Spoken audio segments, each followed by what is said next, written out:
అందరికీ నమస్కారం అండి. నా పేరు కృష్ణదీప్తి. మీకందరికీ మా ఛానల్కి స్వాగతం.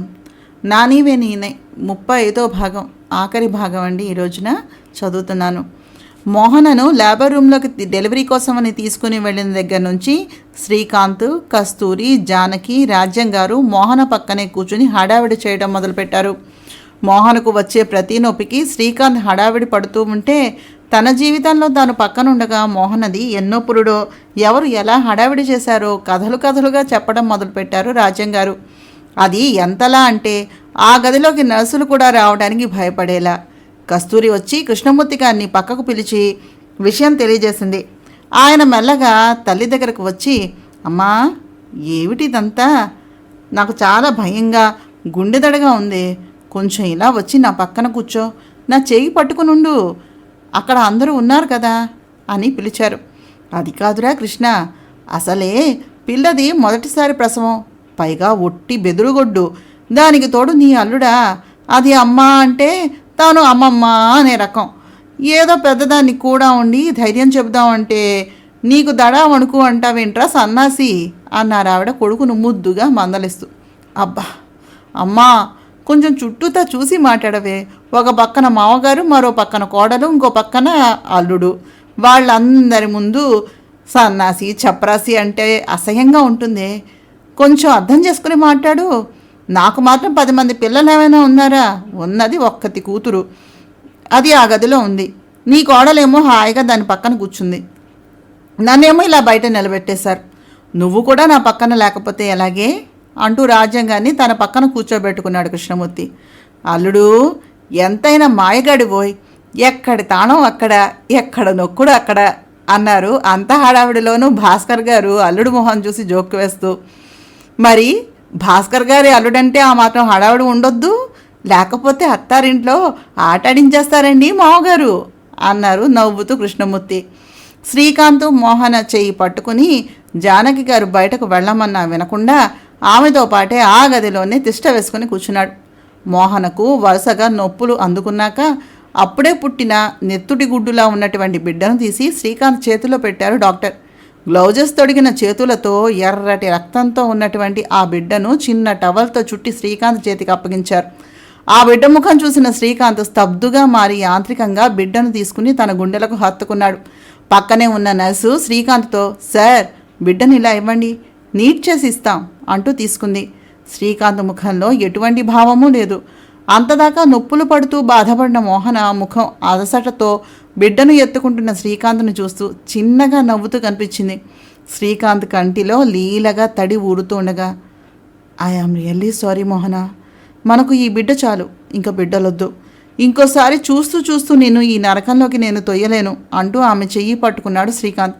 శ్రీకాంత్ గారు, మోహనను రూమ్లోనికి తరలించాక మీరు వద్దురు కానీ, అంతవరకు మీరు బయటకు వెళ్ళండి అంటూ డాక్టర్ శ్రీకాంత్ని బయటకు పంపించేసింది.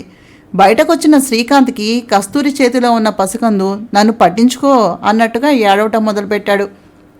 రాజ్యం గారు బిడ్డను తీసుకుని శ్రీకాంత్ చేతికి అప్పగించారు. శ్రీకాంత్ చేతి స్పర్శ సోకగానే అంతవరకు గుక్కపెట్టి ఏడుస్తూ ఉన్న పిల్లవాడు చిత్రంగా ఏడవటం మానేశాడు. ఒక్క నిమిషం ఉండరా అబ్బాయి అంటూ తేనె ఆముదం కలిపిన మిశ్రమాన్ని ఉంగరం వెల్లితోటి పిల్లవాడి నోటిలోకి పెట్టారు రాజ్యం గారు. వాడు అదేదో పరమాన్నంలాగా చప్పరించడం మొదలుపెట్టాడు. ఏమండోయ్ జానకి గారు, నాయనమ్మ అయిపోయారుగా మీరు అన్నారు భాస్కర్ గారు మీసం తిప్పి. సిగ్గు లేకపోతే సరి, అది మన మనవరాలు, వీడు మన ముత్త మనవడండోయ్ ముత్తాతగారు, అయినా ఈ పిల్ల చేష్టలు పోలేదు మీకు అన్నారు తల కొట్టుకుంటూ భర్తను కసురుతూ జానకి. బాగుంది, వాళ్ళకి పిల్లలు పుడితే నా చేష్టలు ఎందుకు ఆపుకోవాలి భార్యామణి, అవి కేవలం నీకోసం మాత్రమే అన్నారు ఆయన చిన్నగా. అంతలో డాక్టర్ గారు మోహనను స్పెషల్ రూమ్లోకి తరలించారు. మీరు వెళ్ళి చూడొచ్చు, కంగ్రాచులేషన్స్ అని చెప్పి వెళ్ళిపోయారు ఆవిడ. శ్రీకాంత్ వెళ్ళి చూసేసరికి మోహన ఇంకా మత్తులో ఉండిపోయింది. ఆమెకు మెలకువ వచ్చేసరికి శ్రీకాంత్ ఆమె చెయ్యి పట్టుకుని కూర్చుని ఉన్నాడు. మోహన కళ్ళు తెరిచి చూడగానే నవ్వుతూ ఆమె తల నిముడుతూ ఉండిపోయాడు. మెల్లని స్వరాన బాబు అని అడిగింది మోహన. నవ్వుతూ ఉయ్యాలలో ఉన్న బాబును చూపించి తీసుకుని వచ్చి మోహన పక్కన కూర్చుని బాబును ఒడిలో ఉంచుకుని, ఎలా ఉన్నాడు, నీలాగనా నాలాగా అడిగాడు శ్రీకాంత్. అబ్బా, ఏమిటి మావయ్య, ముందును బాబుని సరిగ్గా చూడని అంది మోహన బతిమలాడుతూ. బిడ్డను తెచ్చి మోహన పక్కన పడుకోబెట్టాడు శ్రీకాంత్. నిద్రలో తల్లి పక్కకు చేరుకోగానే బోసి నోటితో చిన్నగా నవ్వాడు బాబు. వీడి నవ్వు నీలాగే ఉంది అంది మోహన. వాడిలాగా ఎందుకుండాలే, వాడేదంతా నా పోలిక అన్నారు జానకి గారు. అదేంటమ్మోయ్, నా కొడుకు పోలిక కూడా ఉంది చూడండి అన్నారు రాజ్యం గారు. బాగుంది, వాడిదంతా తల్లి పోలికే అన్నారు భాస్కర్ గారు. ఆ తల్లికంతా మావాడి పోలికే కదా అన్నయ్య అన్నారు రాజ్యం. సరేలే, ముందు అంతా నోరు తీపి చేసుకోండి అంటూ స్వీట్ పట్టుకొని వచ్చి తినిపించాడు మనోజ్. ముందు స్వీటు నాకు అంటూ తీసుకుని గబగబా 2 స్వీటు నోట్లో వేసుకున్నారు భాస్కర్ గారు. ఇంకా చాలు, కష్టం అంతా దాంది, స్వీట్ తినేవారు ఈ ముసలాయన. తిన్నది చాలు, మిగిలిన వాళ్ళందరినీ తిననివ్వండి అంటూ స్వీట్ బాక్స్ కాస్త లాక్కున్నారు జానకి. ముసలాయన పెళ్ళాన్ని ముసలావిడనే అంటారే నాయనమ్మ అన్నారు కోపంగా భాస్కర్ గారు స్వీట్ బాక్స్ని జానకి గారిని మార్చి మార్చి చూస్తూ. పోనీలేండి అంటే అన్నారు, దానికోసం మీరు స్వీటు తిని పాడు చేసుకోనక్కర్లేదు మీ ఆరోగ్యాన్ని అంటూ భర్తను తీసుకుని బయటకు నడిచారు జానకి. 3 రోజులు హాస్పిటల్లోనే ఉండి జానకి, కస్తూరి, రాజ్యం, శ్రీకాంత్ అంతా మోహనను చాలా బాగా చూసుకున్నారు. మోహన సర్దుకున్నాక 3 రోజుల తర్వాత ఆమెను ఇంటికి తీసుకుని వచ్చారు శ్రీకాంత్ ఫ్యామిలీ అంతా. 11వ రోజు మోహనకు పురిటి స్నానము, పుణ్యాహవచనము చేయించి సాయంత్రానికి బాబును ఉయ్యాలలో వేసి వేడుక చేశారు భాస్కర్ గారు. జానకి గారి ఆనందానికైతే అవధులే లేవు. రాజ్యం గారు మనవరాలికి ప్రత్యేకంగా పత్యాలు, పానాలు తన చేతితో చేసి తినిపించారు. శ్రీకాంత్ మోహన డెలివరీ అయిన తర్వాత ఆమె గదిలోనే బాబును ఆడిస్తూ కూడా ఉండిపోయాడు. రాజ్యం గారు మొదట ఊరుకున్నా మోహనను ఇంటికి తీసుకుని వచ్చాక శ్రీకాంత్ మోహనను దూరంగా ఉంచుతూ కావాలి అన్నప్పుడు బాబును తెచ్చి శ్రీకాంత్కి ఇవ్వడం మొదలుపెట్టారు. ఆవిడ తంతు అసలు శ్రీకాంత్కి నచ్చలేదు. బొంగమూతి పెట్టుకుని మోహనకు నిశ్శబ్దంగా ఏమిటిదంతా అన్నట్టుగా సైగలు చేసేవాడు. మోహన చిన్నగా నవ్వి సైగలు చేసేది. తన తల్లికి తన బాధ చెప్పుకున్నాడు ఒకసారి. అది కాదురా శ్రీకాంత్, పూర్వం గర్భస్థ వాతం కమ్మి పురిటిలో ఉన్న ఆడవాళ్ళు పురిటిలోనే చనిపోయేవారు. అందుకనే డెలివరీ అయ్యాక భార్యను పుట్టింటిలో ఉంచుకుని పంపించేవారు. నువ్వేమో దానిని వాళ్ళింటో వాళ్లతో ఉండనివ్వకుండా చేసి ఇక్కడికి తీసుకుని వచ్చావు. నీ వలన వాళ్ళంతా ఇష్టం లేకపోయినా పురిటికి ఇక్కడికే వచ్చారు. కాబట్టి నోరు మూసుకుని వాళ్ళు ఎలా చెబితే అలా విను, లేకపోతే ఆవిడ దాన్ని తీసుకుని వెళ్ళిపోతానంటారు. ఆ పైన నీ ఇష్టం అన్నారు జానకి. ఇక కోపం వస్తూ ఉన్నా మోహనను వదిలి ఉండలేక శ్రీకాంత్ కంట్రోల్ చేసుకోలేక తప్పలేదు. ఆ రోజు ఉదయం కస్తూరి మోహనను తీసుకుని వచ్చి డైనింగ్ టేబుల్ దగ్గర కూర్చోబెట్టి భాస్కర్ గారితో, నాన్న మంచిది చూసుకుని ఇక మోహనను తీసుకుని వెళ్తాం. ఇప్పటిదాకా మీరు ఎలా అంటే మేము అలాగనే చేసాం, కానీ ఇంకా బాగుండదేమో. అంతేకాకుండా కోడలు కూడా కదుపుతూ ఉంది. పైగా అత్తయ్య, ఆయన, నేను అందరం ఇక్కడే ఉన్నాం. రేపు బాగుంది అని అత్తయ్య అంటున్నారు. మీరు ఒప్పుకుంటే అంటూ ఉండగా, ఏంటక్క నువ్వు ఇప్పుడు అంత అర్జెంటుగా మోహనను తీసుకుని వెళ్ళటం ఎందుకు? దానికి డెలివరీ అయ్యాక సరిగ్గా దాని మొహం కూడా చూడలేదు నేను. మీరు ఎలా చెప్తే అలాగే నాకు ఇష్టం లేకపోయినా నడుచుకున్నాను. ఇప్పుడు నువ్వు దాన్ని ఇలా కూడా ఇక్కడ ఉండనివ్వకుండా తీసుకెళ్ళిపోతాను అంటే ఎలాగా అన్నాడు శ్రీకాంత్. రే నువ్వు మాట్లాడకు, ఇప్పటిదాకా పోనీలే నాకన్నా చిన్నవాడివి, అడిగామని నువ్వు ఎలా అడిగితే అలా చేసుకుంటూ వచ్చాం. మా ఇంట్లో జరగవలసిన వేడుకలు కూడా ఇక్కడే చేయించాం. ఇక నీ వంతు, నేను ఎలా చెప్తే అలా చెయ్యి అంది కోపంగా శ్రీకాంత్తో కస్తూరి.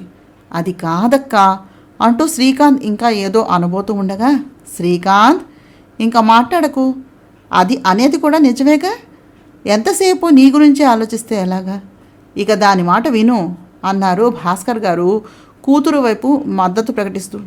అది కాదు డాడీ, అది లేకుండా నేను ఒక్కడిని ఎలాగా అంటూ తండ్రి వైపు చూసిన శ్రీకాంత్ ఆయన ఓరి భడవ అన్నట్టుగా చూస్తున్న చూపును చూసి ఇక మాట్లాడకుండా నిశ్శబ్దంగా ఉండిపోయాడు.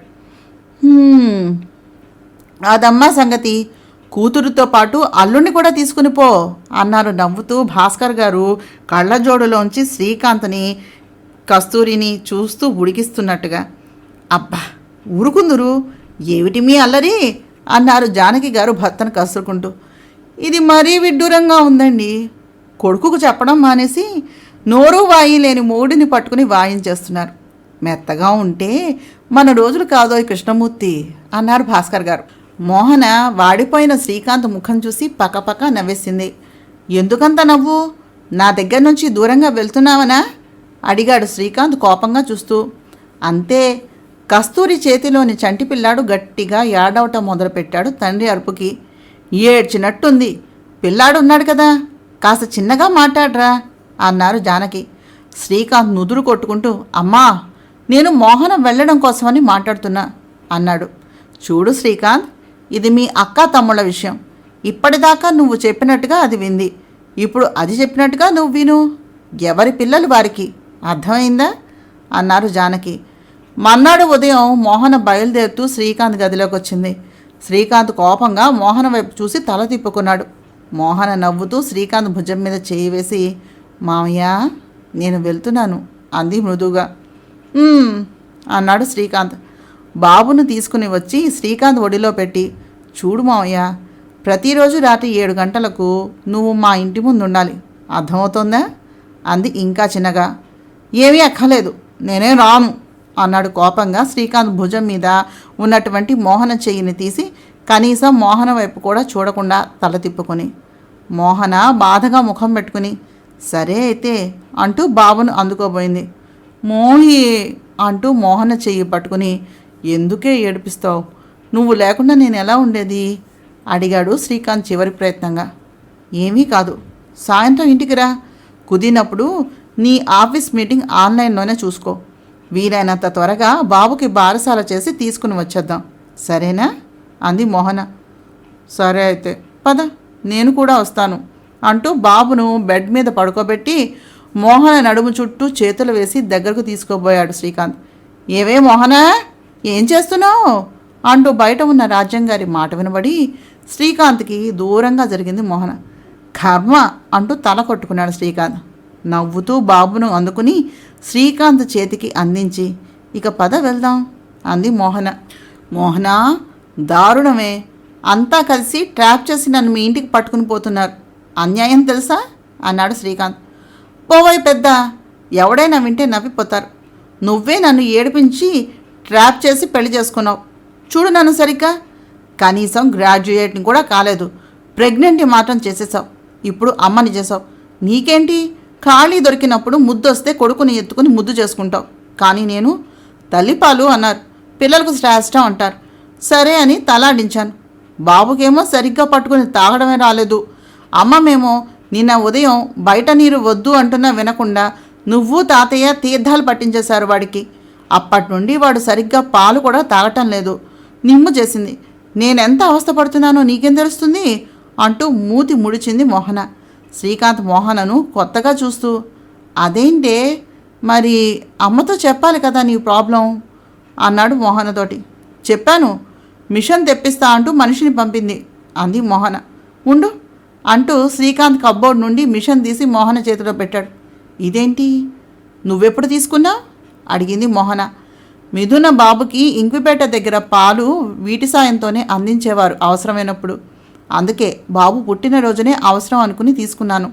కానీ ఈరోజు ఉపయోగపడుతోంది అన్నాడు శ్రీకాంత్. ఎలా ఉపయోగించాలి అనేది చూసి మోహనకు హెల్ప్ చేస్తున్న శ్రీకాంత్ని బయట నుంచి రాజ్యం గారు కస్తూరి చూశారు.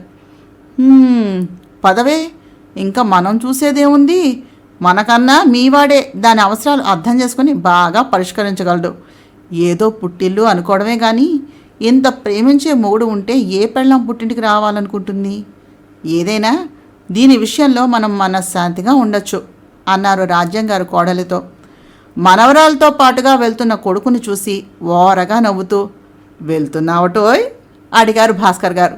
శ్రీకాంత్ చిన్నగా నవ్వుతూ అది డాడీ, బాబు చిన్నవాడు కదా, పాపం మోహన్కి ఇబ్బంది అంటూ మాటను నానుస్తున్న శ్రీకాంత్ను చూసి బాబుని వదలలేక, బాబు తల్లిని వదలలేక, ఇలాంటి మాటలు చాలా విన్నాం చెప్పాం కానీ ఆరోగ్యం జాగ్రత్త, నీ పెళ్ళాం పిల్లాడు జాగ్రత్త అన్నారు భాస్కర్ గారు. కస్తూరి నిలయం చేరిన తర్వాత మోహనకు, బాబుకు, శ్రీకాంత్కి దిష్టి తీసి గదిలోనికి తీసుకుని వచ్చింది కస్తూరి. శ్రీకాంత్ మోహన గదిలోకి వెళ్తూ ఉండగా శ్రీకాంత్ని చెయ్యి పట్టుకుని ఆపి మోహన గది పక్కనే ఉన్న గదిని చూపిస్తూ, నీ గది ఇదిరా, ఇలారా అంటూ శ్రీకాంత్ని ఆ గదిలోనికి లాక్కుని వచ్చింది కస్తూరి. ఏంటక్క నువ్వు అంటూ కోపడ్డాడు శ్రీకాంత్. చూడు శ్రీకాంత్, ఇప్పటిదాకా నేను నీ మాట విన్నాను, ఇప్పుడు నువ్వు నా మాట వినాలి. ఈ గదికి ఆ గదికి మధ్యన తలుపులు ఉన్నాయి, కాకపోతే అత్తయ్య ఉన్నప్పుడు జాగ్రత్తగా ఉండాలి, అర్థమవుతోందా అడిగింది కస్తూరి నవ్వుతూ. థ్యాంక్స్ అక్క అంటూ గట్టిగా కౌగిలించుకున్నాడు శ్రీకాంత్ కస్తూరిని. అరవకురా, అత్తయ్య వింటుంది అంటూ కంగారుగా వెళ్ళిపోయింది వెనక్కి చూసుకుంటూ కస్తూరి. లండన్ ఫ్యాషన్ వీక్లో ప్రొడక్ట్ లాంచింగ్ నుంచి ఇండియాకు వచ్చిన స్వీటీ ఉరఫ్ సింధు ఇంకా అవే సంఘటనలు గుర్తు చేసుకుంటూ ఉండిపోయింది. అనుకోకుండా రూమ్లోనికి వెళ్ళబోతూ ఉండగా ఆమె అసిస్టెంట్ పవన్, కేశవ్ మరియు అతని ఫ్రెండ్స్ను ఒప్పించి పంపిస్తాను సార్, లేకుంటే మత్తిచ్చైనా సరే మీ రూమ్లోకి పంపిస్తాను, ఎంజాయ్ సార్ అంటూ డీల్ మాట్లాడుకోవడం వింది. తనకు తెలియకుండానే తన చుట్టూ ఏం జరుగుతోందో ఆమెకు మెల్లగా అర్థం కావటం మొదలైంది. ఆమె పుట్టిన దగ్గర నుంచి ఆమె జీవితంలో ఉన్న ప్రతి సంఘటన, డబ్బు కోసం ఆమె పడిన ఇబ్బందులు, ఆమె మిస్ ఇండియాగా ఎంపిక అయ్యే వరకు ఆ గమ్యం కోసం ఆమె ప్రయాణం, మధ్యలో ఎదురైన అడ్డంకులు, వాటిని దాటడం కోసం ఆమె విడిచిన కట్టుబాట్లు, ప్రతి సంఘటన గుర్తు చేసుకుంటూ బాగా డ్రింక్ చేయడం మొదలుపెట్టింది. అందని సుఖాల కోసం ఆమె తహతహ, ఆమె చుట్టూ ఉన్న ప్రపంచానికి ఆమె తనను తాను చూపించుకున్న విధానం అన్నీ ఇప్పుడిప్పుడే జరుగుతున్నట్టుగా అనిపిస్తూ ఉంటే మోహన అన్న మాట గుర్తుకొచ్చింది.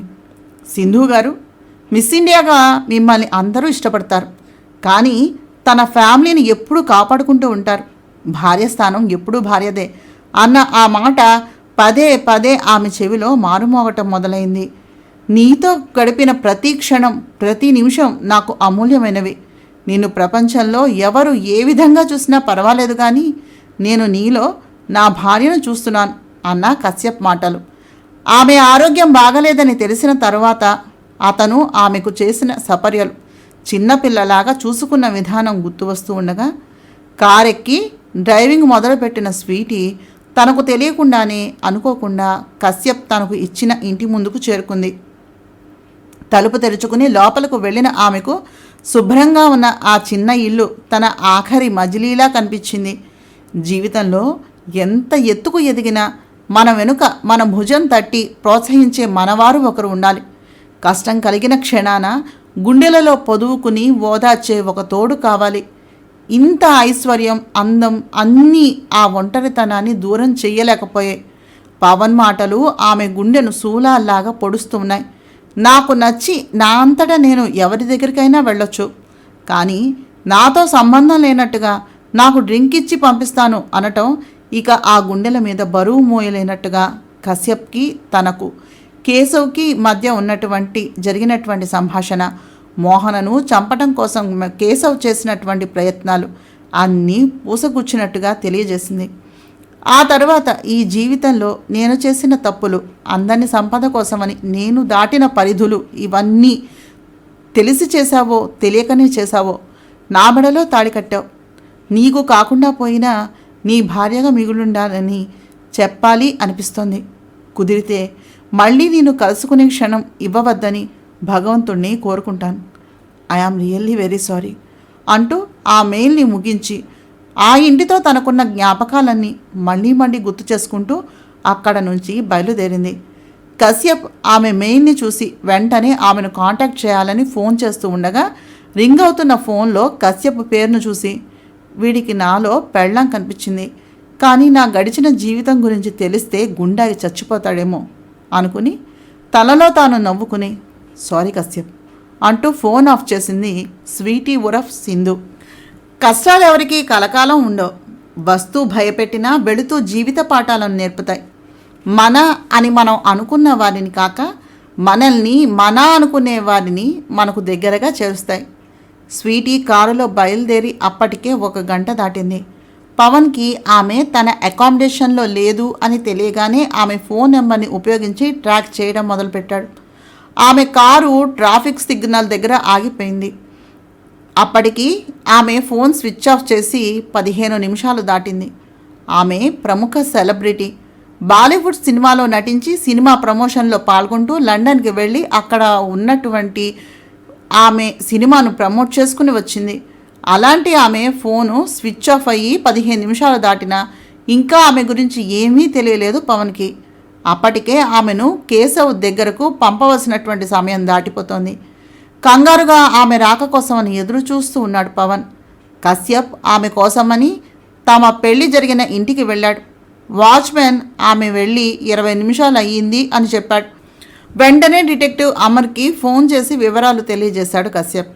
సింధు కారుని ట్రాక్ చేసి ఆమె ఎయిర్పోర్ట్ వైపు వెళ్ళిందని తెలియజేశాడు అమర్. వెంటనే ఆమె కోసమని బయలుదేరాడు కశ్యప్. గడిచిపోయిన కాలం గురించి, జరిగిపోయిన తప్పుల గురించి బాధపడుతూ కూర్చుంటే మన చేతిలో ఉన్న మిగిలిన కాలం వ్యర్థంగా గడిచిపోతుంది. మనం ఒకరిని ప్రేమిస్తున్నాము అంటే వారిలో ఉన్న బలాలు, బలహీనతలను కూడా ప్రేమించగలగాలి. ప్రస్తుతం కశ్యప్ చేస్తున్నది కూడా అదే. సింధుని ఉన్నది ఉన్నట్టుగా స్వీకరించాడు అతను. కశ్యప్ కంగారుగా ఎయిర్పోర్టుని చేరుకుని గబగబా లోపలికి వచ్చాడు. చుట్టూ చూస్తూ ఉన్న అతనికి దూరంగా మాస్క్, క్యాప్ పెట్టుకుని ఏకాంతంగా కూర్చుని ప్రశాంతంగా పుస్తకం చదువుతూ ఉన్న సింధు కనిపించింది. గబగబా పరుగులాంటి నడకతోటి ఆమె దగ్గరకు వెళ్ళిన కశ్యప్ సింధు అని పిలుస్తూ ఆమె చెయ్యి పట్టుకున్నాడు. అక్కడ అతనిని చూసిన సింధు తడబడుతూ, నువ్వేంటిక్కడ అని అడిగింది. అవన్నీ తర్వాత చెప్తాను, ముందు బయలుదేరు అన్నాడు కశ్యప్ సీరియస్గా సింధు చెయ్యి పట్టుకుని. వదులు, ఏంటి నీ డామినేషన్ నా మీద, మర్యాదగా నన్ను వదులు అంటూనే అతని చేతిలో ఉన్న తన చేతిని బలవంతంగా విడిపించుకోబోయింది సింధు. అప్పటికే చుట్టూ ఉన్న వాళ్ళు వీళ్ళ హడావిడిని, వారిని వింతగా చూస్తూ ఉంటే ఎయిర్పోర్ట్లో ఉన్న సెక్యూరిటీ కశ్యప్ని గుర్తుపట్టి, ఏంటి సార్ అంటూ అతని దగ్గరకు వచ్చారు. నథింగ్ సార్, ఆమె మా కంపెనీ సెలబ్రిటీ, రెమ్యూనరేషన్ విషయంలో చిన్న ప్రాబ్లం అంటూ అతనిని పంపి సింధు మెడ మీద ఉన్న ఒక నరాన్ని చిన్నగా నొక్కాడు. మరుక్షణం సింధు అతని చేతిలో స్పృహ తప్పి పడిపోయింది.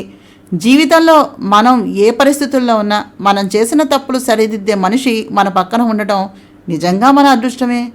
కశ్యప్ పక్కనే ఉన్న సింధు కూడా తన తప్పును తాను సరిదిద్దుకునే అవకాశాన్ని పూర్తిగా సద్వినియోగం చేసుకోవటం మొదలుపెట్టింది.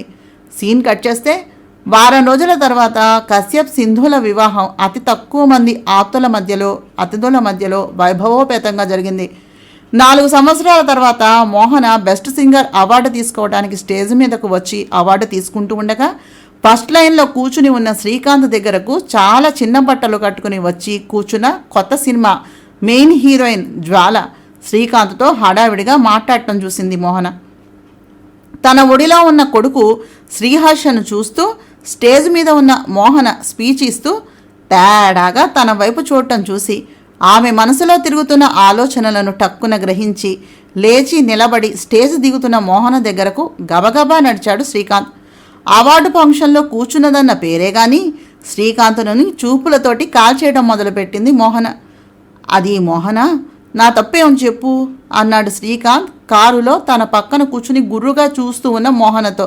నిజమే, నీ తప్పేమీ లేదు, నేను పెళ్లి చేసుకున్న నాదే తప్పు. ముందు వసుంధర అన్నావు, మధ్యలో ఉన్న లిస్టును చెప్పనేలేము. సోనియా, సింధు, అద్విక, ఇప్పుడు జ్వాల.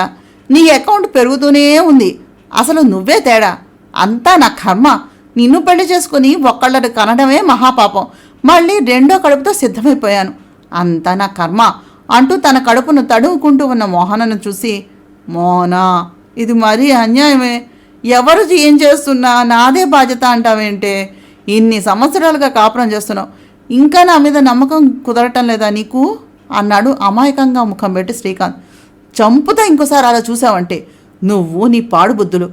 ఆఖరికి వీడికి కూడా అన్నీ నీ బుద్ధులే అంటూ కోపంగా శ్రీహర్షను చూసి గబగబా కారు దిగుతున్న మోహనను వెనక నుంచి వచ్చి ఒక్కసారిగా తన చేతుల మధ్యలో ఎత్తుకుని, అంత కోపం ఎందుకే పాపం, మధ్యలో వీడేం చేశాడు, వీళ్ళ నాన్న ఎంత మంచివాడో తెలుసా అంటూ మోహనను తీసుకుని తమ గదిలోకి వెళ్ళి బెడ్ మీద ఆమెను జాగ్రత్తగా పడుకోబెట్టి ఆమె ఒడిలోకి చేరాడు శ్రీకాంత్.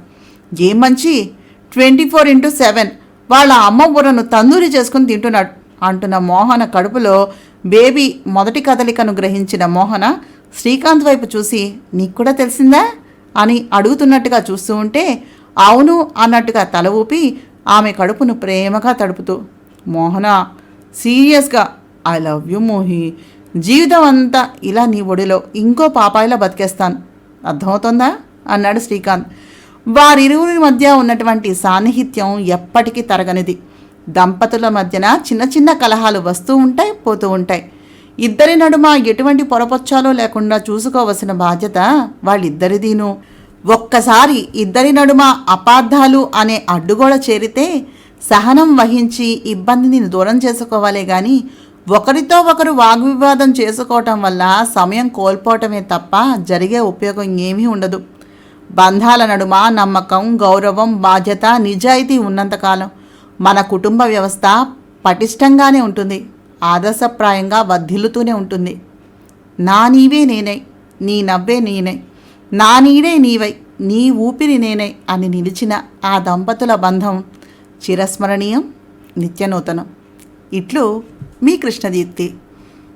నా నావెల్ ఎలా ఉందో మీ అభిప్రాయాలను తప్పకుండా నాకు తెలియజేయండి. అలాగే నా పాత ఛానల్ అండ్ కొత్త ఛానల్ రెండింటినీ దయించి సబ్స్క్రైబ్ చేసి, షేర్ చేసి, లైక్ చేసి, కామెంట్ చేస్తూ మీ సపోర్ట్ని నాకు అందజేస్తారని కోరుకుంటున్నాను. మీ సపోర్ట్ వల్లనే మొదలుపెట్టి చాలా నాళ్ళు అయిపోయిన తర్వాత మళ్ళీ చదవాలని అనుకోలేదండి. కానీ మీరిచ్చిన సపోర్ట్ వల్లనే తిరిగి చదవటం మొదలుపెట్టాను. మీ ఎంకరేజ్మెంట్ ఇలాగే నా పట్ల కంటిన్యూ అవ్వాలని ఆశిస్తున్నాను. నమస్తే. Krishnadeepti signing off.